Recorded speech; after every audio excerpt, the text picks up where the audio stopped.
your comment daw po sa pagbansag ng pakawala niyo daw si Congressman Kiko Barsaga of Cavite, especially with his antics last weekend.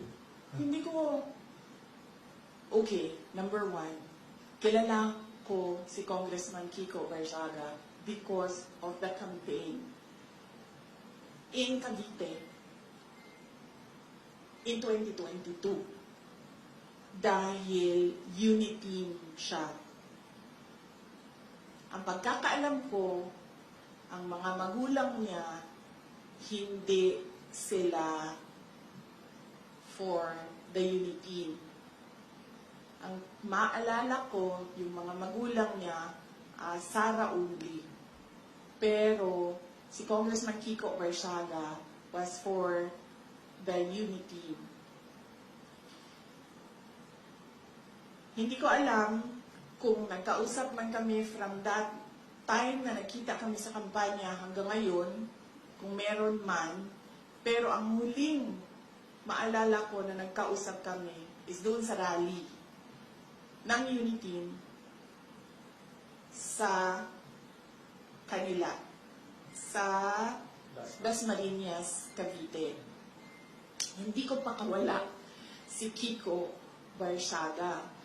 Sa tingin niyo ba, sa personality ni Congressman Kiko Barsaga, isa siyang tao na ma-handle ng kahit sino man? Diba? Nakikita niyo naman yung kanyang independence sa pag-iisip eh. Nakikita niyo din yung kanyang lakas ng loob. Nakikita niyo din yung prinsipyo niya. Ang example ko na lang dito ay, unang-una, yung mga magulang niya, hindi unity yun na, si Kiko Barsaga unity. Hindi yan nakikinig sa mga magulang niya, ibig sabihin. Diba? So bakit yan makikinig kay Sara Duterte? So no, I do not control Congressman Kiko Barsaga. He is his own person, he has his own principles, and he has his own free will. And there is nothing wrong at all with what he is doing because, as I said, tayong lahat, we are covered by the freedom of speech and expression.